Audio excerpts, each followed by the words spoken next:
बिस्मिल्लाहिर्रहमानिर्रहीम। तो प्यारे बच्चों, आज का जो हमारा टॉपिक है वो है प्रोटीन। ठीक है, प्रोटीन जो है ये बेसिकली ग्रीक वर्ड से डिराइव है। ग्रीक वर्ड, और कौन सा वर्ड है? प्रोटियोज। ठीक है, प्रोटियोज का जो मतलब है वो है ऑफ प्राइम इम्पोर्टेंस, यानी अशद ज़रूरत, अशद अहम। ठीक है, बहुत यानी अहम चीज़ जो है। क्यों प्रोटीन बहुत अहम है? क्योंकि हमारा जो सेल है वो प्रोटीन से बना हुआ है, उसमें बहुत ज़्यादा मिकदार में प्रोटीन है, यानी ड्राई वेट ऑफ सेल जो है वो 50 से 55% आपका कैस पर मुश्तमिल है? प्रोटीन पर। और यही प्रोटीन की जो मुख्तलिफ टाइप्स हैं वो क्या कर रही होती हैं? हमारे मुख्तलिफ करैक्टरिस्टिक कंट्रोल कर रही होती हैं। हेरिडिटरी मटेरियल की सूरत में ये प्रोटीन ही होते हैं जो डिफरेंट करैक्टरिस्टिक हमारी बॉडी को या एनिमल्स को या प्लांट्स को दे रही होती हैं, और इसी पे एक दूसरे से हम डिफ्रेंशिएट कर रहे होते हैं। ठीक है, तो ये हो गई। अब प्रोटीन जो है ये बायोपॉलीमर्स हैं।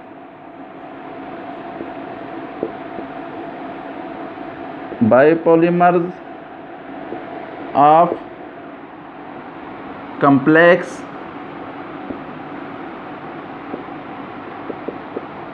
nitrogenous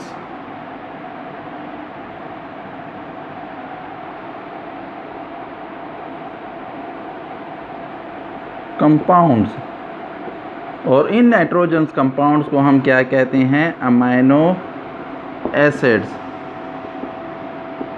ठीक है, और इनमें जो मेन कंस्टिट्यूएंट्स एलिमेंट्स हैं वो आपके पास कार्बन है, हाइड्रोजन है, ऑक्सीजन है और नाइट्रोजन है, और समटाइम्स कभी कभार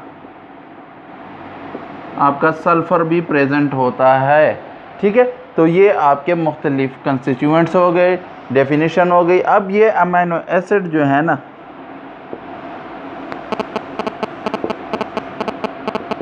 different amino acids join together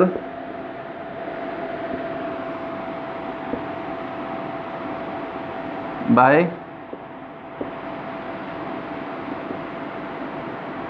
peptide linkage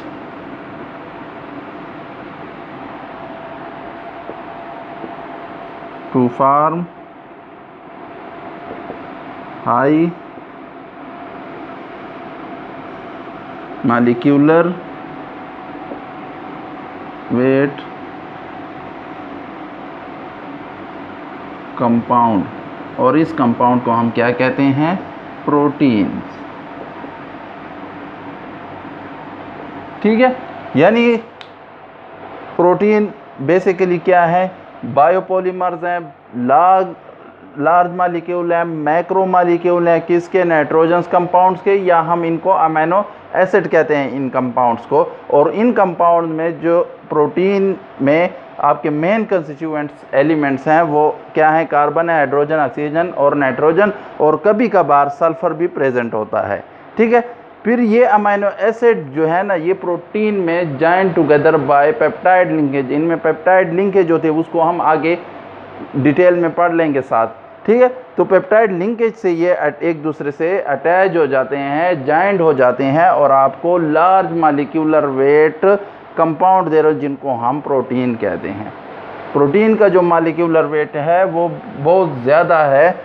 ठीक है, due to large number of amino acid which are joint together by peptide linkage. ठीक है, तो ये हो गई आपके प्रोटीन्स। और प्रोटीन की जो एग्जांपल्स हैं वो आपका केराटिन है, जो आपके नेल्स और बालों में प्रेजेंट होता है, फाइब्रस है। इसके अलावा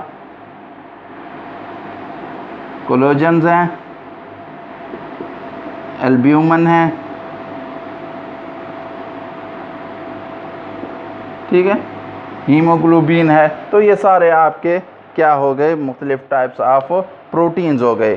तो अब आते हैं अमीनो एसिड की स्ट्रक्चर की तरफ। उसकी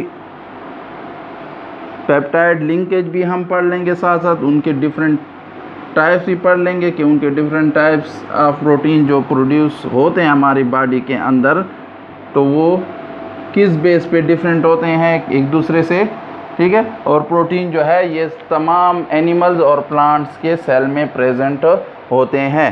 तो अब आते हैं अमीनो एसिड, ठीक है। अमीनो एसिड जो है ना, ये बिल्डिंग ब्लॉक ऑफ प्रोटीन्स है, यानी ये मेन जो है ब्लॉक है, मेन ईंट है बिल्डिंग ब्लॉक्स ऑफ प्रोटीन्स। जिस तरह आप घर बनाएंगे तो उसकी स्मॉलेस्ट यूनिट क्या होगी, ईंट होगी, सही है। ईंट से ईंट जॉइंट होती जाएंगे और आप पूरी बिल्डिंग बन जाएगी। इस तरह अमीनो एसिड एक दूसरे से joint together by peptide linkage होते हैं और क्या आपको बना कर दे रहे होते हैं, protein molecule, large protein molecule. अब अमीनो एसिड का जब हम जनरल स्ट्रक्चर ड्रा करते हैं तो उसका जनरल स्ट्रक्चर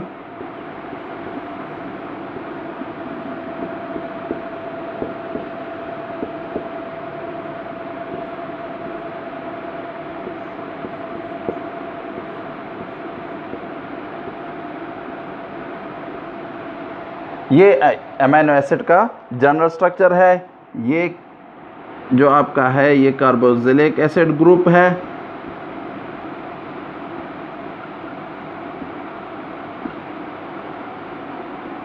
और दूसरी साइड पे आपका कार्बन का अमीन ग्रुप अटैच होगा,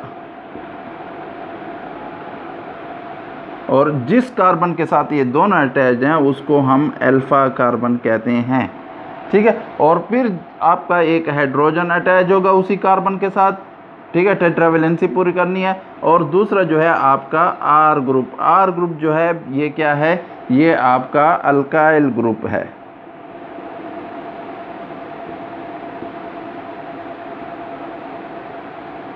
और इस अल्काइल ग्रुप ये CH3 भी हो सकता है, सिंपल हाइड्रोजन भी हो सकता है, और इस हायर वो अल्काइल ग्रुप भी हो सकते हैं। तो इस बेस पे क्या हो रहे हैं, एक दूसरे से डिफ्रेंशिएट हो रहे हैं अमीनो एसिड, और आपको इसी डिफ्रेंशिएशन की वजह से आपको large number of protein molecules हासिल होते हैं। तो हमारे जिस्म के अंदर यानी ह्यूमन जिस्म के अंदर आपके जो हैं 20 डिफरेंट अमीनो एसिड यूज़ होते हैं प्रोटीन सिंथेसिस के लिए। हमारे सेल्स में 20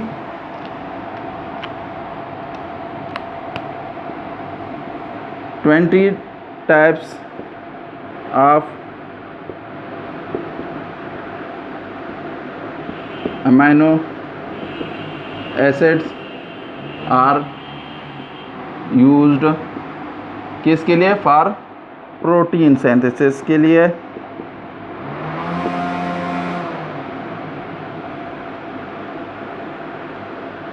और आपको large number of thousands of मुख्तलिफ protein molecule, different types of protein molecule देकर रहे होते हैं। तो ये 20 अमीनो एसिड में जो हैं 10 हमारे जो हैं नॉन एसेंशियल हैं,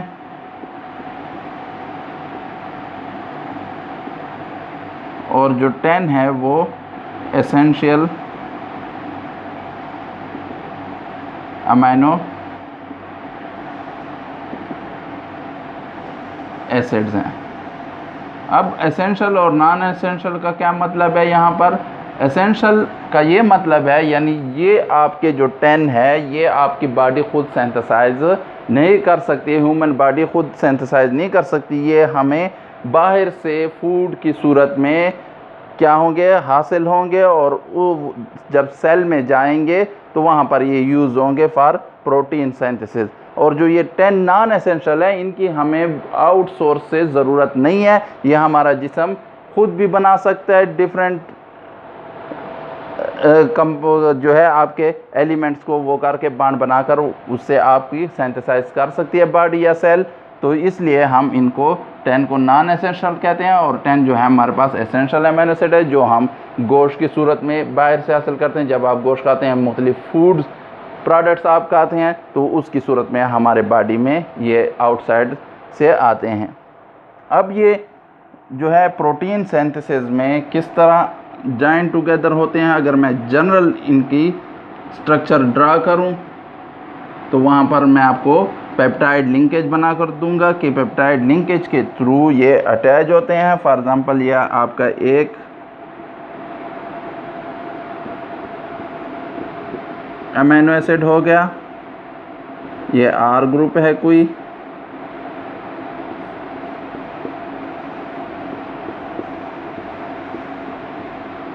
और ये आपका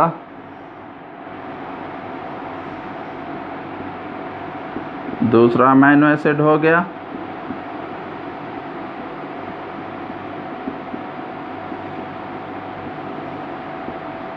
तो इसमें क्या होता है, ये कंडेंसेशन रिएक्शन होता है, वाटर मॉलिक्यूल जिस रिएक्शन में निकल जाए और दो मॉलिक्यूल के दरमियान बॉन्ड बन जाए तो इसको हम कंडेंसेशन रिएक्शन कहते हैं। तो ये वाटर मॉलिक्यूल बन जाएगा, रिमूव हो जाएगा, -H2O कर दें, ठीक है, और आपका जो रिज़ल्ट होगा प्रोडक्ट वो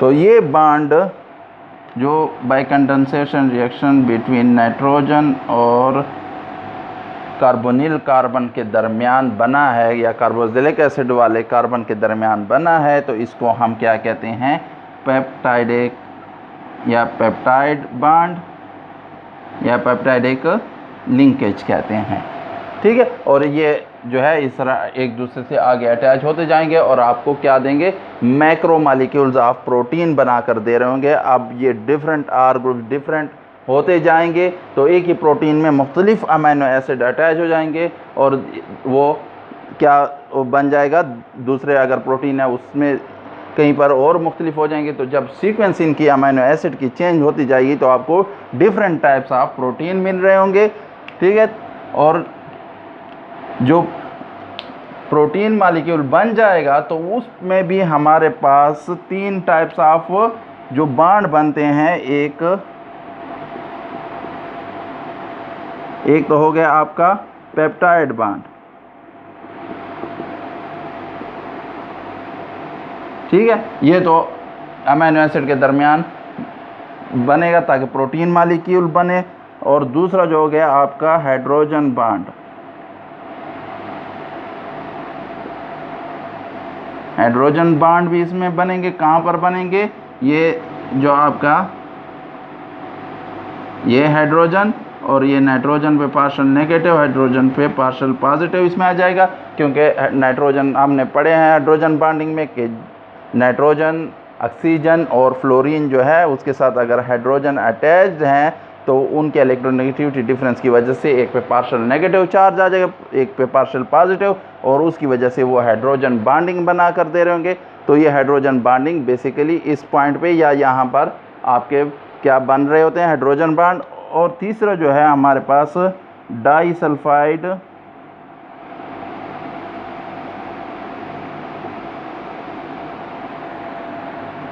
ब्रिज। अगर सल्फर प्रेजेंट है किसी अमीनो एसिड में इस आर ग्रुप में तो वो आपको फिर डाइसल्फाइड ब्रिज भी बना कर दे रही होगी। तो पेप्टाइड बॉन्ड की वजह से आपके long chain of protein molecule बनते हैं। हाइड्रोजन बॉन्डिंग और डाइसल्फाइड ब्रिज जहाँ पर प्रेजेंट होंगे तो वो क्या करेगी, वो फोल्ड करेगी, रीफोल्ड करेगी। आपकी जो लॉन्ग चेन्स हैं प्रोटीन मॉलिक्यूल को, उनको डिफरेंट 2 प्रोटीन मॉलिक्यूल्स को या 2 से ज़्यादा जो अटैच होंगे बाय हाइड्रोजन और डाइसल्फाइड ब्रिज या हाइड्रोजन बॉन्ड की वजह से या सल्फाइड ब्रिज, और अगर दोनों प्रेजेंट है तो वो उसकी मज़ीद रीफोल्डिंग करेंगी और उसकी वजह से आपको 3 डिफरेंट स्ट्रक्चर्स ऑफ प्रोटीन मिल जाएंगे, जिनको हम प्राइमरी स्ट्रक्चर एक को कहते हैं। प्राइमरी स्ट्रक्चर में अक्सर आपके पास हाइड्रोजन बॉन्डिंग होती है, फिर उसके बाद सेकेंडरी स्ट्रक्चर, सेकेंडरी प्रोटीन्स या सेकेंडरी स्ट्रक्चर ऑफ प्रोटीन, और उसके बाद टर्शरी स्ट्रक्चर, और इसके अलावा आपके पास क्वाटरनरी स्ट्रक्चर।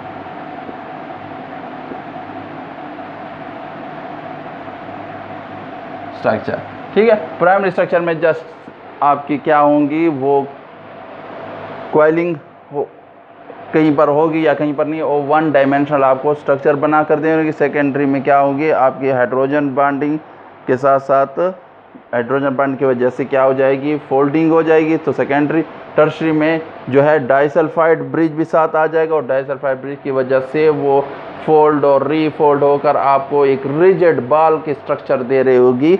ठीक है, तो उसको हम फिर टर्शरी प्रोटीन कहेंगे, जो बाल की सूरत में प्रेजेंट होंगे, और ये जो है आपको ओपन चेन में भी प्रेजेंट होंगे, ये साइकिल में भी प्रेजेंट होंगे, ये जो है आपको मुख्तलिफ स्ट्रक्चर्स में प्रेजेंट हो रहे होंगे। सेकेंडरी ये 2 डायमेंशनल स्ट्रक्चर शो कर रही होंगी, और जो टर्शरी है ये आपको किसकी सूरत में, बाल की सूरत में प्रेजेंट हो। और जब टर्शरी स्ट्रक्चर आपस में लिंकेज बनाएंगे आपस में, तो वो फिर हमारे पास क्वाटरनरी स्ट्रक्चर आ जाएगा।